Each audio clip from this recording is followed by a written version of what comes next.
만복의 근원 하나님 온 백성 찬송 드리고 저 천사여 찬송하세 찬송 성부 성자 성령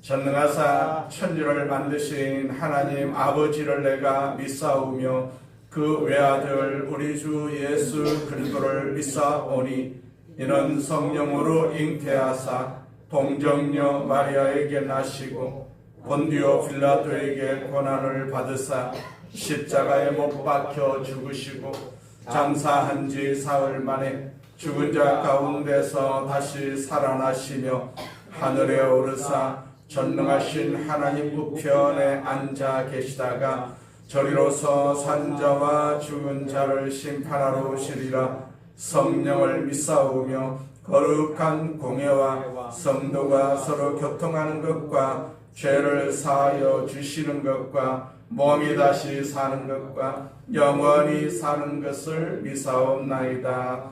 아멘. 마태복음 14장 13절부터 21절까지 말씀 같이 봉독합니다. 예수께서 들으시고 배를 타고 떠나사 따로 빈들에 가시니 무리가 듣고 여러 고을로부터 걸어서 따라간지라. 예수께서 나오사 큰 무리를 보시고 불쌍히 여기사 그 중에 있는 병자를 거쳐 주시니라. 저녁이 되매 제자들이 나와 이르되 이곳은 빈들이요 때도 이미 저물었으니 무리를 보내어 마을에 들어가 먹을 것을 사 먹게 하소서. 예수께서 이르시되 갈 것 없다. 너희가 먹을 것을 주라. 제자들이 이르되 여기 우리에게 있는 것은 떡 5개와 물고기 2마리 뿐이니이다. 이르되 그것을 내게 가져오라 하시고 무리를 명하여 잔디 위에 앉히시고 떡 5개와 물고기 2마리를 가지사 하늘을 우러러 축사하시고 떡을 떼어 제자들에게 주시매 제자들이 무리에게 주니 다 배불리 먹고 남은 조각을 12차게 거두었으며 먹은 사람은 여자와 어린이 외에 5,000명이나 되었더라. 아멘. 옆 사람과 인사합니다. 예수님 안에서 좋은 일이 있습니다. 예수님 안에서 항상 좋은 일이 있습니다. 예수님께서는 항상 우리에게 좋은 것을 주시기를 원하고 계시기 때문에 또 풍성하게 주시기를 원하고 계시기 때문에 예수님 안에만 있으면 언제나 좋은 일이 있을 줄로 믿습니다. 자, 앞에 있는 구호 우리 3번 선포합니다. 나는 하늘의 복을 받았습니다. 나는 하늘의 복을 받았습니다. 나는 하늘의 복을 받았습니다. 땅의 복을 그래요. 죄송합니다. 땅의 복도 다 받을 줄로 믿습니다. 전능하신 하나님 감사합니다. 우리 아버지 하나님께서 오늘도 우리와 함께 하심을 감사합니다. 우리가 어디를 가든지 무엇을 하든지 항상 지켜주시고 보호하심을 감사합니다. 우리를 천국 가는 날까지 강건하게 하여 주셔서 마음껏 이렇게 하나님을 찬송하고 감사하고 영광을 돌리는 예배 가운데 살게 하여 주심을 감사합니다. 하나님 아버지 이 자리에 참석하지 못한 우리 성도들에게도 은혜 주시고 또 병중에 있는 권사님 하나님께서 치료하여 주셔서 속히 퇴원하고 같이 예배하는 축복을 누리게 하여 주시옵소서. 우리 생의 예배가 최고라는 사실을 우리 날마다 깨닫고 있사오니 이 깨달음을 통해서 하나님의 영광을 받으시는 귀한 시간 되게 하여 주옵소서. 예수님의 이름으로 기도드립니다. 아멘. 마태복음 14장 13절부터 21절까지 말씀을 가지고 그것을 내게 가져오라 라는 제목으로 같이 은혜를 나누고자 합니다. 자, 우리는 다 주님의 주신 것으로 하나님께서 주신 것으로 우리가 살고 있어요. 세상을 우리는 우리 힘으로 사는 것이 아니라 주님께서 우리에게 힘 주셨기 때문에 우리가 이 세상을 살 수가 있고 또 가질 수가 있는 것이죠. 그렇기 때문에 모든 것이 내 것이 아니고 하나님의 것이다 라는 사실을 우리는 언제나 알 수가 있지 않겠어요? 내 것이라고 주장하는 사람은, 그래서 아끼고 숨기는 사람은 더 이상 기적은 없어요. 하나님의 것을, 하나님이 축복하신 것을 나눌 때에는 기적이 일어나는 것을 오늘 본문의 말씀을 통해서 우리는 알 수가 있습니다. 자, 오늘 본문은 우리가 잘 아는 기적입니다. 이 기적이 마태복음에만 기록된 것이 아니고 마가복음에도 기록이 되어 있고 누가복음에도 기록이 되어 있고 또 요한복음에도 기록된 말씀이거든요. 그러니까 사복음서에 다 기록이 되어 있는 말씀입니다. 그렇기 때문에 우리는 이 기적의 사건을 너무나도 잘 알고 있어요. 인간의 머리와 방법으로는 절대로 이해할 수가 없는 자연적인 그런 일이 현실 세계에서 일어난 그런 기적입니다. 우리가 세상을 변화시키는 원리가 바로 여기에 있어요. 우리는 미약하고 우리가 부족해도 하나님께서 세상을 다스리고 세상을 변화시킬 수 있는 도구로 우리를 삼아주셨기 때문에 우리가 존귀한 그러한 몸이고 가치가 있는 그러한 존재라는 사실이죠. 우리가 예수님과 함께 있으면 모든 것이 다 가능합니다. 그런데 여기 예수님으로부터 거절당한 한 사람이 있어요. 그 사람이 누굽니까? 헤롯이라는 사람입니다. 첫째로 보면 예수님은 헤롯을 거절하십니다. 12절 말씀에 보면 요한의 제자들이 와서 시체를 가져다가 장사하고 가서 예수께 아뢰니라. 헤롯에 의해서 죽임을 당한 이야기를 듣고 예수님은 어떤 반응을 보이십니까? 보면 13절 말씀에 보니까 예수께서 들으시고 배를 타고 떠나사 따로 빈들에 가시니 그렇게 기록을 하고 있어요. 예수께서 들으시고 무슨 소식을 들으셨습니까? 사랑하는 요한이 헤롯에 의해서 목베임을 당했습니다. 거기에서 요한의 목을 베어 그런 말씀이 있지 않겠어요? 그 소문을 들으시고 그리고 그분은 그곳을 떠나서 배를 타고 혼자서 조용한 곳으로 가셨습니다. 그곳을 떠나 그 사람을 떠나라는 말씀이죠. 우리는요 예수님이 나를 떠나시지 아니하도록 항상 조심할 필요가 있어요. 내가 떠나기 전에 예수님이 먼저 나를 아시고 떠나버리신다. 예수님이 나를 떠나시는 이유가 무엇인 줄 아십니까? 내가 예수님을 싫어하니까 그럴 수밖에 없는 것입니다. 우리의 삶에 예수님이 절대로 떠나지 않기를 우리 예수님의 손을 꼭 붙잡고 살아야 할 필요가 있어요. 결국 이 말씀을 보면 예수님이 헤롯을 상대하지 아니하신 것을 볼 수가 있어요. 이런 모습은 후에 예수님과 헤롯이 다시 만나는 그런 사건을 보아서도 충분히 알 수가 있어요. 빌라도의 재판에서 예수님이 헤롯에게 이송이 되지요. 누가복음 23장 8절 이하에 헤롯이 예수님을 무척이나 만나고 싶어하는 것으로 나타나 있어요. 누가복음 23장 8절에 보니까 쉬운 성경에는 이렇게 기록이 되어 있어요. 헤롯은 예수님을 보고 매우 기뻐하였습니다. 그는 오래전부터 예수님에 대해서 듣고 예수님을 한번 만나보기를 원했습니다. 헤롯은 예수님께서 기적을 행하는 모습을 보고 싶어 하였습니다. 그렇게 기록이 되어 있어요. 그러니까 그렇게 많은 소문을 뿌리고 다니면서 그렇게 많은 기적을 베풀고 다니는 예수라는 사람이 누굴까 한번 보고 싶었다는 얘기죠. 누가복음 9장 7절 이하에 보면 헤롯은 예수님이 자기가 죽인 세례 요한이 살아난 것이 아닐까 이런 생각도 강하게 가졌던 것으로 보입니다. 봄둥왕 헤롯은 지금 일어나는 모든 일을 듣고 매우 혼란스러웠습니다. 어떤 사람들은 세례자 요한이 죽었다가 다시 살아났다고 말하고 어떤 사람들은 엘리야가 나타났다라고 말하고 또 어떤 사람들은 예언자 중에 하나가 다시 살아났다고도 하였기 때문입니다. 그 소문을 듣고 헤롯이 예수님이 누구신가 한번 보고 싶었다는 얘기입니다.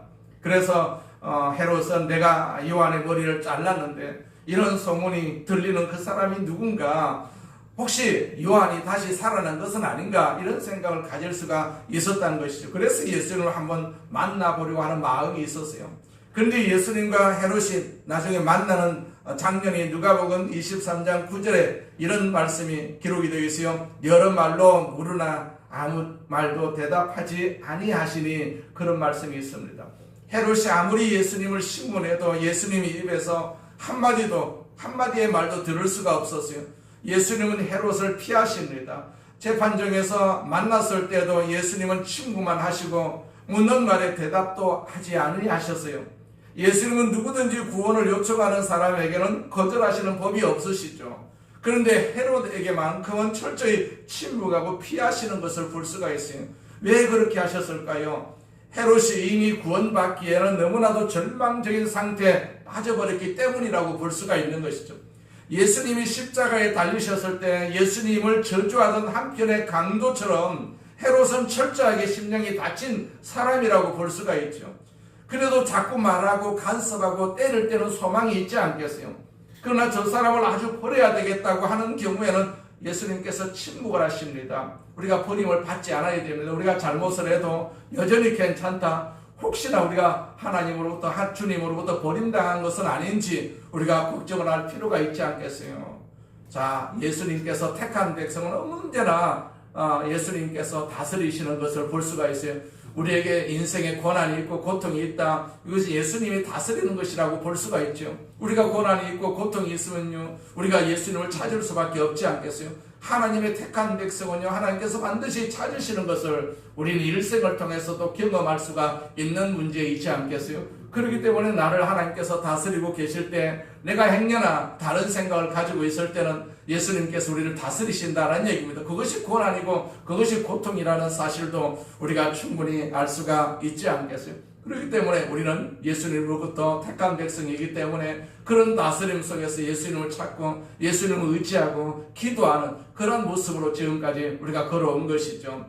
역사상에서 헤롯과 같은 인물들이 많이 있습니다. 예수님께서 버린 사람, 하나님께서 버린 사람이 많이 있습니다. 로마의 그 네로 황제, 또 히틀러, 스탈린 같은 사람도 이런 부류에 속한다라고 할 수가 있는 것이죠. 이해하기 어려운 일이지만 사실입니다.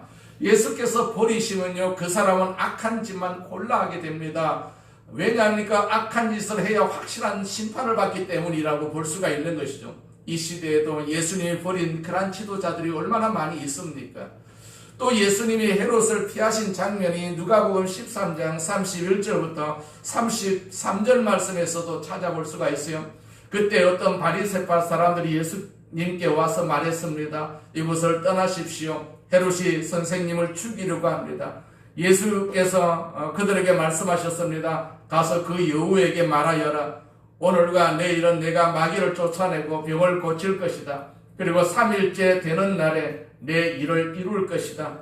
그러나 오늘과 내일 그리고 그 다음 날에도 나는 내 갈 길을 가야 한다. 예루살렘 밖에서 예언자가 죽을 수 없다. 그런 말씀을 하셨어요. 이 말씀을 보면 분명히 헤롯은 예수님을 죽이려는 의도가 있었던 것으로 충분히 알 수가 있어요. 그러나 예수님은 자기를 죽이려고 하는 헤롯을 전혀 두려워하지 않으려 하셨어요. 예수님의 이 말씀은 헤롯이 나를 죽이지 못한다. 나의 사명을 다 감당하기까지 나는 죽지 않는다. 자, 그런 뜻으로 말씀하신 것이죠. 예수님은 조용히 자기 일을 하셨어요. 적대적인 세력의 동요됨이 없이 거기에 흥분하거나 반응하지 않고 자기의 맡은 사역을 하신 것이죠. 예수님은 헤롯과 상관하지 않고 자기의 길을 가십니다. 자기의 사역을 하십니다. 얼마나 확신 있고 초연한 태도입니까? 우리도 이런 확신을 가지고 살아야 되지 않겠어요? 내가 아직은 죽을 때가 아니다. 내가 아직은 죽을 때가 아니다. 내가 주의 일을 할 때가 얼마나 많은 시간을 요구하는데 내가 주의 일을 해야 되기 때문에 나는 죽을 때가 아니다. 이런 생각을 우리가 가지고 사는 것이 오래 살 수 있는 비결이라고도 볼 수가 있습니다. 주님께서 내가 주의 일을 하겠다는데 주님께서 나를 데리고 가실 수가 있겠습니까? 전혀 그렇지 않지요. 오래 살기를 원하신 분은 절대로 나는 주의 일을 해야 합니다. 주의 일을 할 일이 아직도 많이 있습니다. 그러면서 우리가 건강을 요구하고 생명을 요구하면 주님께서 생명도 주시고 건강도 주시는 것입니다. 주의 일을 하기를 위해서 그렇게 애쓰고 힘쓰는데 주님께서 그 사람을 어떻게 하시겠습니까? 하나님께서 우리에게 항상 주의 일을 하도록 그렇게 기간을 주시고 또 나아가서 시간을 주시고 또 축복도 주시는 것을 우리는 기억을 해야 될 줄로 믿습니다. 우리는 좋은 일을 하다가도 고난과 핍박이 닥치게 되면 쉽게 당황하고 주저할 때가 굉장히 많이 있습니다. 아무리 좋은 일도 오해가 있거나 압력이 들어오게 되면 그리고 그것이 자기의 유익과 상관이 없으면 쉽게 물러서는 것이 우리 인간들이거든요. 우리가 죽음을 무릅쓰고 하는 일이 있습니까? 죽을지라도 심령을 내어서 하는 일이 우리에게 있어야 되지 않겠어요? 우리가 왜 교회 옵니까? 왜 예수를 믿습니까? 성공하기 위해서 예수 믿습니까? 병 낫기 위해서 예수 믿습니까? 세상에서 좀 더 잘 되기 위해서 부수적으로 교회를 다니고 있습니까? 어떤 것이 우선입니까? 죽음을 무릅쓰고서라도 하는 일이 우리 생에 있어야 되거든요. 누가 물어도 우리의 갈 길을 가는 태도가 우리에게 반드시 있어야 되거든요. 자, 그것이 주님에 대한 헌신이라고 볼 수가 있습니다. 우리는 헌신하기로 작정을 했지 않겠어요? 그렇기 때문에 헌신밖에 없습니다. 주님 나라의 도구로 쓰임받는 일밖에 없습니다. 이것이 우리가 죽도록 해야 할 일이거든요. 예수 믿는 일이 좋아야 됩니다. 예수 믿는 일이 좋아야 됩니다. 이 일이 천국 가는 일인데 신나지 않으면 안 되지 않겠어요? 교회 오는 일이 즐겁다, 예배가 좋다, 기도하는 시간이 즐겁다, 이 정도 되면 예수님께서 우리를 좋아하실 수밖에 없습니다. 우리를 떠나지 아니하십니다. 그러나 예수님은 헤롯을 떠나십니다. 자기 마음에 예수님에 대한 사랑이 없었기 때문에, 예수님을 이용하고자 하는 그런 상상이 있었기 때문에 예수님께서는 그 헤롯을 떠나시는 것을 볼 수가 있습니다. 두 번째로 보면 예수님의 구원의 손길을 우리가 구할 필요가 있어요.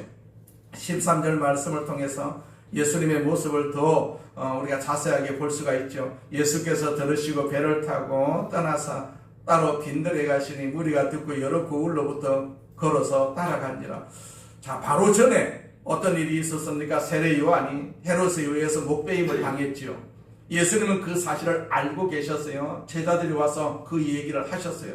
그리고 그 자리에서 떠나십니다. 어디로 가십니까? 따로 빈들에 가시니 라고 했는데, 이것은 예수님이 사람들을 피해서 좀 조용하고 한가한 장소에 가셨다는 얘기죠. 왜냐니까 요한이 목베임을 당했다는 소식도 들었지 않겠어요? 예수님도 입장에서 사랑하는 제자가 목베임을 당했다, 죽었다 하면 얼마나 슬플 수밖에 없지 않겠어요? 예수님에게도 이렇게 조용히 홀로 계시면서 쉬는 시간이 필요했을 것입니다. 그런데 예수님은 잠깐의 휴식 시간조차도 무리들에게 빼앗기신 것을 이렇게 성경 말씀을 통해서 볼 수가 있어요. 무리가 듣고 여러 고을로부터 걸어서 따라간지라. 마가복음 6장 34절에 보면 그들이 가는 것을 보고 많은 사람이 그들인 줄 안지라. 모든 고을로부터 도보로 그곳에 달려와 그들보다 먼저 갔더라. 많은 사람들이 예수님이 쉬신다는 사실을 알고 쉬는 장소에까지 가서 미리 가서 기다리고 있었던 것이죠. 자, 이럴 때 우리는 화가 날 수밖에 없지 않겠어요? 내가 좀 쉬려고 그러는데 쉬지도 못하고 사람들이 이렇게 찾아오게 되면 굉장히 불편할 수밖에 없지요. 그러나 예수님은 불평, 불만 대신에 그들을 향한 긍휼과 자비를 보이신 것을 볼 수가 있어요.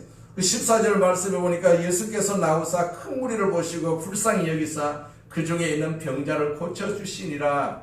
자, 결국 예수님은 쉬는 시간을 포기하시고 말았어요. 쉬는 대신에 너무나도 갈급하게 자기 병이 낫기를 원하는 사람들을 위해서 다시금 그 구원의 손길을 펴시는 것을 볼 수가 있어요.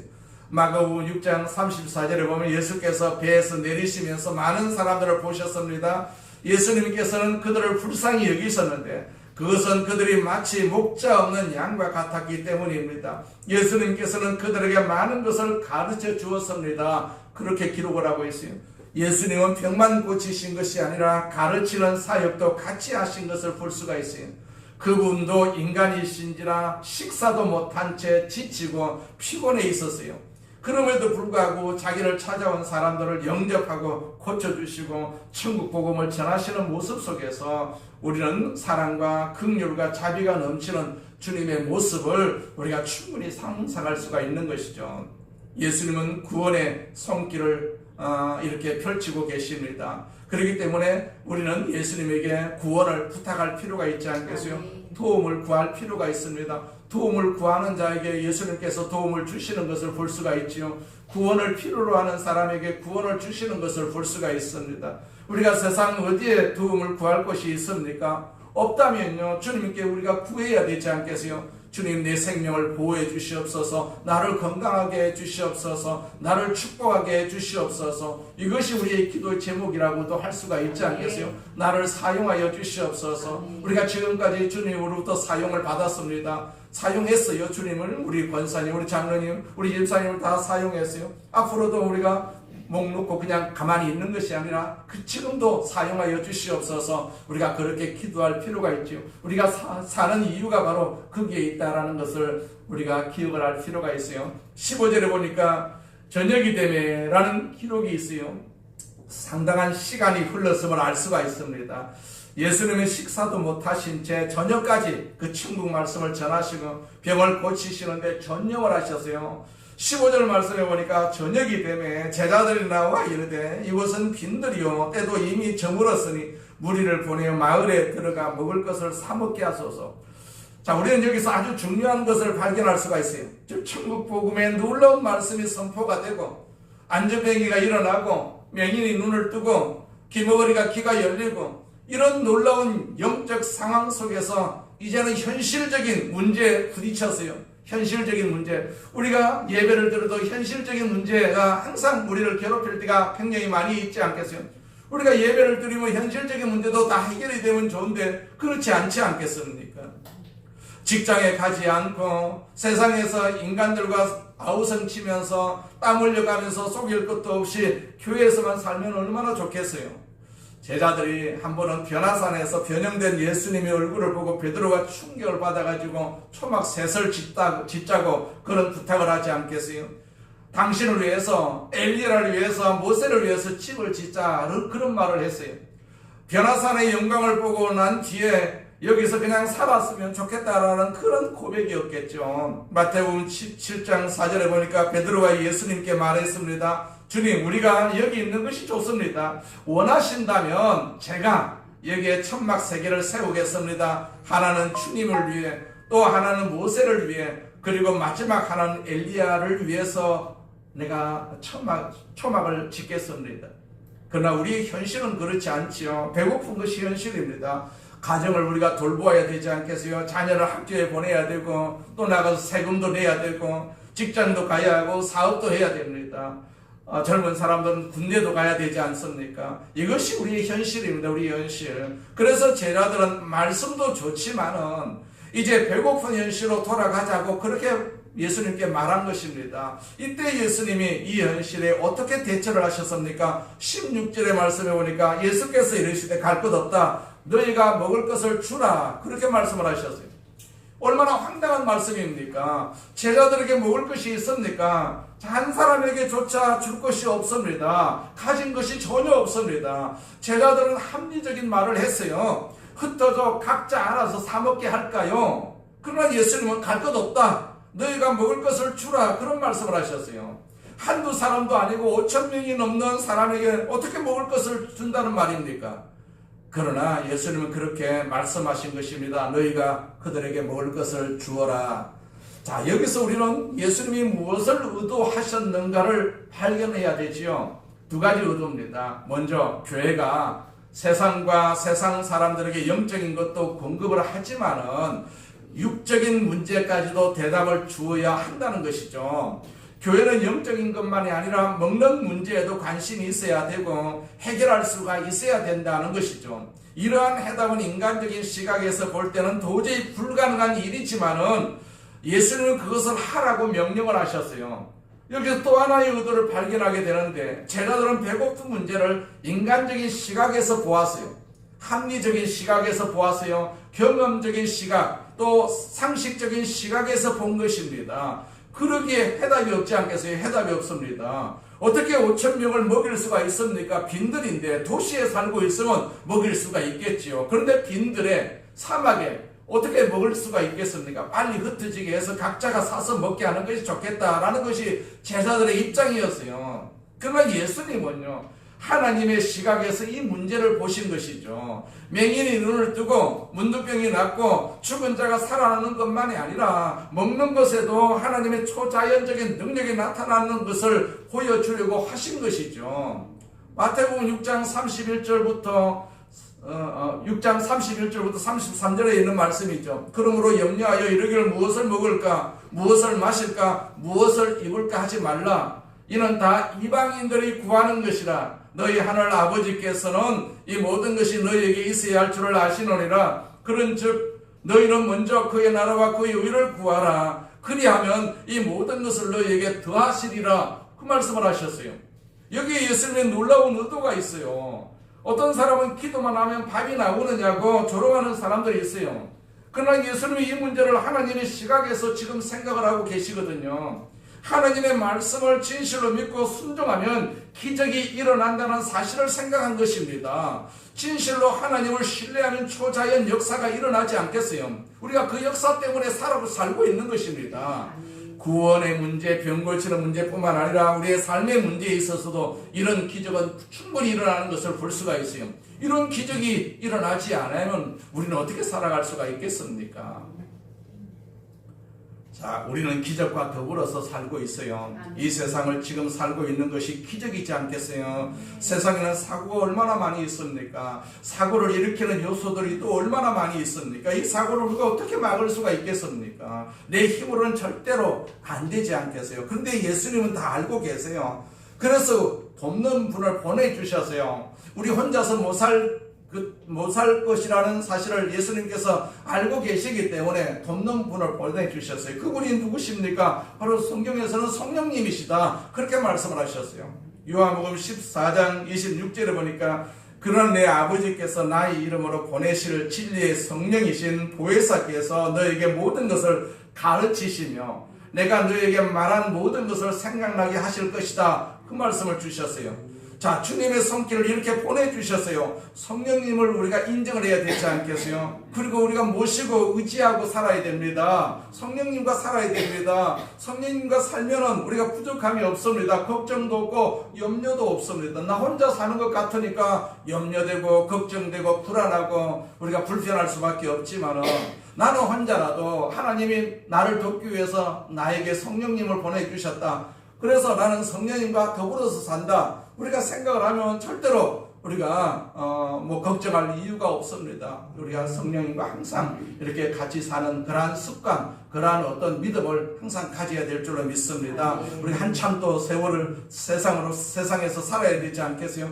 그렇기 때문에 무슨 능력으로 살 수가 있습니까? 성령의 능력으로 우리가 살아야 되죠. 성령의 능력으로 내가 살고 있음을 항상 입술로 고백을 해야 될 줄로 믿습니다.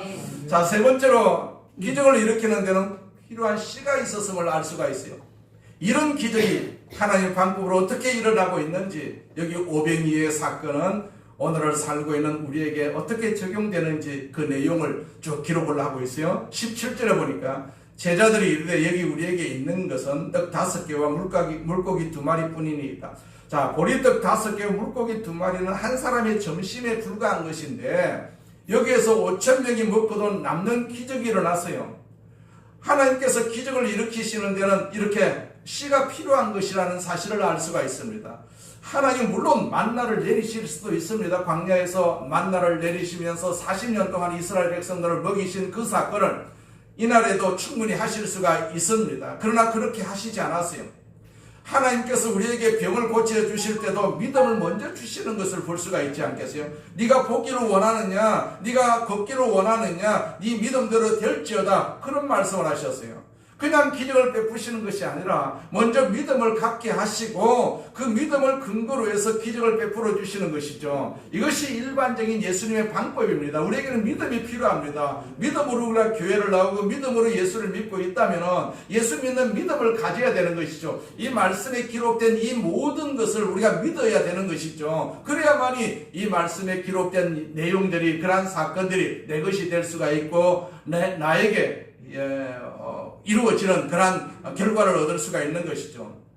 하나님은 지금도 많은 사람에게 돈으로 사먹게 하는 방법을 쓰시지 않습니다. 너희가 가지고 있는 것이 무엇이냐 자꾸 물으세요.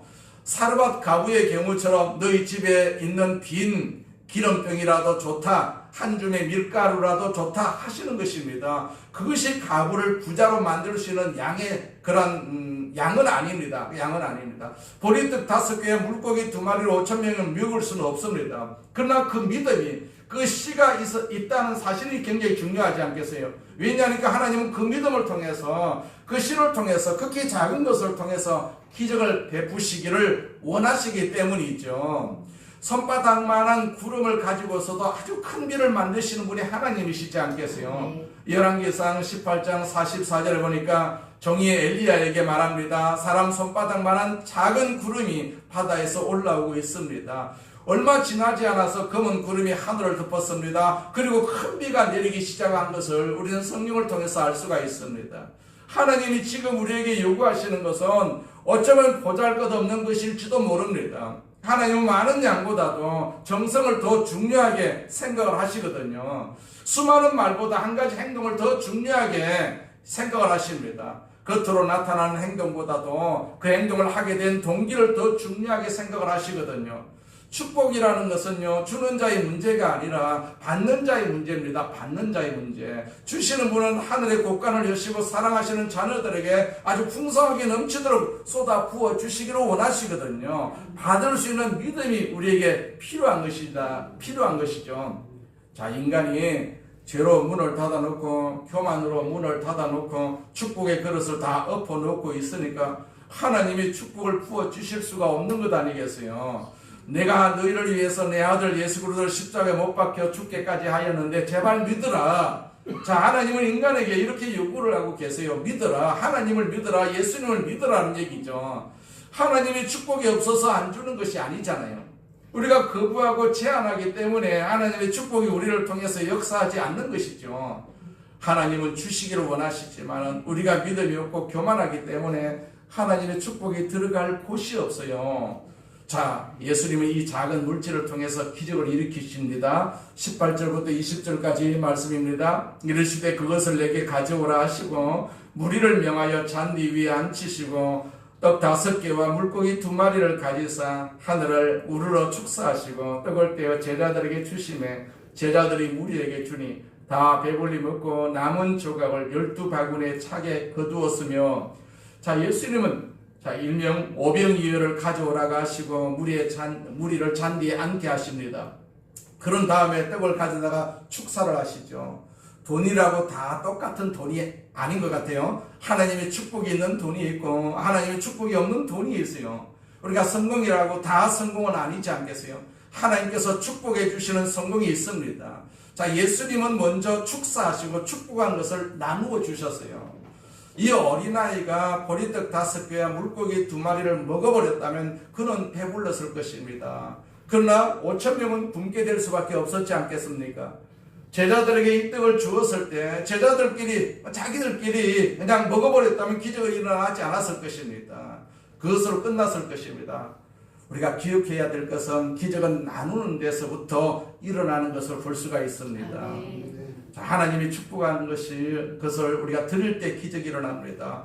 인간의 머리와 방법으로는 이해할 수가 없는 초자연적인 역사들이 이 물질 세계에서 충분히 일어나는 것을 볼 수가 있거든요. 이것은 노력을 배제하는 것도 아니고 인간의 책임을 무시하자는 것도 아닙니다. 하나님의 축복과 하나님의 나눔이 있을 때는 이런 일들이 충분히 일어난다는 사실을 우리는 알 수가 있지 않겠어요? 우리가 그런 축복을 가지고 지금까지 살아왔어요. 내가 어떻게 살았을까 뒤돌아봐도 우리가 계산이 안 되지 않겠어요? 하나님 나라는 계산이 없다라는 것을 우리가 너무나도 잘 알고 있지 않겠어요? 그냥 하나님 앞에 순종하는 것이 하나님의 축복이고 그것이 계산 방법이다라는 사실을 우리가 너무나도 잘 알고 있는 것이죠. 우리가 세상을 변화시키는 원리가 바로 여기에 있는 것입니다. 밥 한 그릇을 먹으면 나 혼자 먹고 끝났지만 그것을 나누면 5,000명이 배부른 것입니다. 냉수 한 그릇, 동전 하나라도 나눌 때 그것은 배고프고 병든 사람, 고통 중에 있는 수많은 사람들을 살리는 기적이 될 수가 있다는 얘기죠. 이것이 오병이어의 기적입니다. 오병이어의 기적. 우리가 드리는 작은 물질이 여러 생명을 살릴 수가 있다는 얘기입니다. 나 혼자 먹어버리면 점심 한 끼입니다. 그러나 그것을 기도하고 나누면 사람이 사는 것이죠. 오병이어의 기적이 이 세상에 대한 얼마나 현실적이고 구체적인 방법인가를 우리는 알 수가 있지 않겠어요? 우리가 기도하고 나누는 것이 비록 작은 것이라 할지라도 그것은 온 나라에 놀라운 역사를 일으킬 수가 있다는 얘기죠. 우리가 내는 작은 액수의 헌금이다도 구제하는 물품이 무슨 의미가 있겠느냐, 그렇게 말하지 마십시오. 그것으로 배고픈 영혼이 배부를 수가 있고 하나님의 역사를 일으킬 수 있는 동기가 되고 도구가 될 수가 있다는 얘기입니다. 많은 사람들을 살리는 그러한 능력이 된다라는 사실입니다. 우리가 주님 앞에 드리는 모든 것에는 나를 살리고 역사를 변화시킬 수가 있는 엄청난 하나님의 능력이 있습니다. 우리는 스스로 능력을 가진 자라고는 말할 수가 없지만 하나님께서 우리에게 능력을 주셨어요. 능력을 주셨어요. 나는 능력이 없어 보여도 하나님이 우리에게 능력을 주셨다라는 사실입니다. 나는 아프고 병들었다 할지라도, 나는 작은 자라 할지라도 하나님께서 우리에게 다 능력을 주셨어요. 이 세상을 충분히 살아갈 수 있는 능력을 주셨습니다. 베풀고 나눌 수 있는 그러한 축복도 우리에게 주셨어요. 20절 보십시오. 다 배불리 먹고 남은 조각을 12바구니에 차게 거두었으며 5,000명이 넘는 사람들이 배불리 먹었어요. 그들은 얼마나 행복했겠습니까? 사람이 영적 만족이 없이 배만 부르면 그것은 돼지와 같습니다. 그런데 지금 이들은요, 영적으로 만족했어요. 또 육신적으로도 배불렀습니다. 예수님의 은혜로 그런 기적을 체험을 한 것입니다. 그러나 중요한 것은 음식을 마음껏 먹고 부스러기를 주었다는 것이죠. 먹고 배부를 수 있습니다. 하나님의 기적을 우리가 체험할 수도 있어요. 그러나 부스러기를 모으는 것은 좀 어렵습니다. 오늘 본문 말씀에 배불리 먹고도 12광주리가 남았다라고 기록을 하고 있어요. 이것이 하나님의 축복이고 하나님의 관리 방법입니다. 하나님은 우리에게 풍성하게 주신다는, 풍성하게 주십니다. 그러나 불필요하게 낭비하고 소비하는 것은 그렇게 원치 않으시는 것을 볼 수가 있어요. 내 돈 가지고 내 마음대로 산다고 우리가 큰 소리 치지 말아야 되지 않겠어요? 그 돈은 누가 준 돈입니까? 누가 준 축복입니까? 필요해서 쓰는 것을 하나님이 기뻐하시는 것이죠. 그러나 낭비하는 것은, 부스러기를 모으지 않고 버리는 것은 하나님의 뜻이 아니다라는 얘기죠. 불필요하게 음식을 많이 만들어서 낭비하는 것도, 또 맛있는 음식을 너무 즐기는 것도 그렇게 좋지 않습니다. 욕심을 만족시키기 위해서 필요 이상의 옷을 입는 것도 하나님이 그렇게 원하지 않습니다. 하나님은 축복을 차고 넘치게 주십니다. 그러나 낭비하거나 과소비해서는 안 된다라는 사실이죠. 그것을 필요한 사람에게 나누어 줘야 할 필요가 있다. 새끼 먹고 자녀 교육시키고도 남는 것은 반드시 우리가 나누어야 한다라는 얘기입니다. 그것이 오병이어를 나누는 그러한 기적이고 그렇게 열매를 맺는 역사라고 볼 수가 있습니다. 어제 잠시 독박2에 보니까 홍콩의 영화배우 주윤발이라는 사람 그 집을 생가를 찾아가는 과정에서 주윤발이가 이 사회에 기부한 금액이 얼마냐 그게 나오는데 1조 원이래요. 1조 원. 1조 원을 사회에 기부를 했다고 그렇게 기록이 하고 있어요. 자, 그 사람이 태어날 때는 아주 작은 집에서 가난하게 이렇게 태어났어요. 밥 3끼 먹는 것도 굉장히 불편한 가운데서 태어났는데 그렇게 돈을 많이 벌어가지고 사회 기부를 그렇게 많이 한 사람으로 그렇게 이야기가 되고 있습니다. 자, 이 세상에서 제일 불쌍한 사람이 누굽니까? 남에게 베풀 줄 모르는 사람이라고 볼 수가 있는 것이죠. 받기만 하는 사람입니다. 자기만을 생각하고 자기 중심적인 생각을 하는 사람이죠. 자, 21절 마지막 구절입니다. 먹은 사람은 여자와 어린이 외에 5,000명이나 되었더라. 쉬운 성경은 이렇게 기록을 하고 있죠. 먹은 사람은 약 5,000명이나 되었는데 이는 여자와 어린아이가 포함되지 않은 숫자입니다. 그렇게 기록을 하고 있어요. 그 자리에 여자도 있었을 것이고 어린아이도 있었을 것입니다. 그들을 포함한 훨씬 더 많은 숫자의 사람들이 배불리 먹었어요. 어떤 사람은 이 숫자가 불가능한 숫자라고 합니다.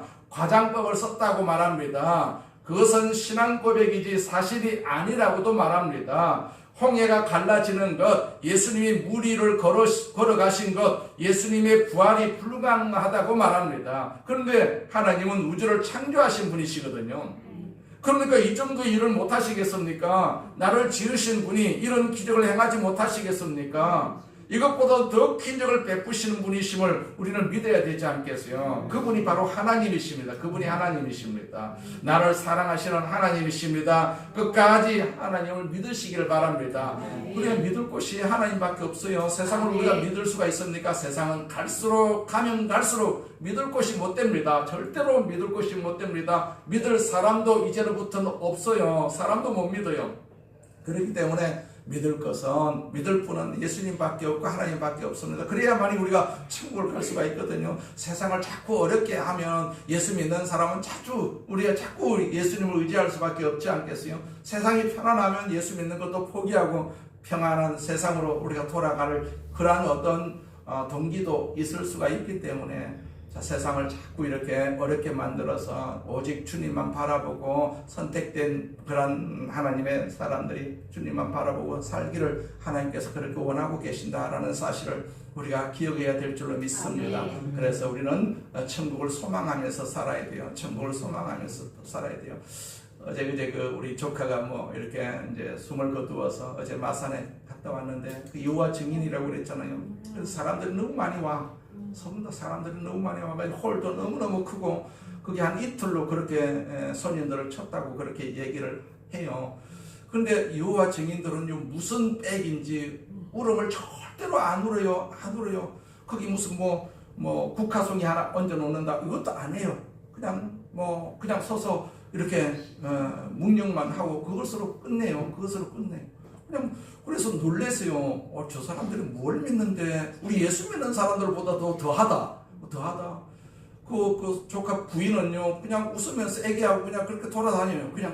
슬픔이 없어요. 물론 이제 어제 저녁쯤 오늘부터 이제 슬픔이 오겠지만은 사람들이 웅성웅성하고 막 이렇게 위로하고 위로의 말도 크게 없어요. 그냥 이러는데 그냥 거기가 어떻게 보면 천국 같은 느낌이 들어요. 그 여호와 증인이 어떤 그런 그런 어떤 논리를 가지고 있는지는 몰라도 우는 사람이 없어요. 그래서 우리 기독교보다 더하다 이런 생각을 가졌어요. 그래서 자기들은 이곳이 천국이다, 세상이 천국이다 그런 이야기를 하는 것 같았는데 어쨌든 간에 그런 일이 있었어요. 그래서 우리도 항상 천국을 소망하면서 살아야 될 줄을 믿습니다. 천국만 확실하면요 우리가 늘 기뻐할 수밖에 없습니다. 즐거워할 수밖에 없어요.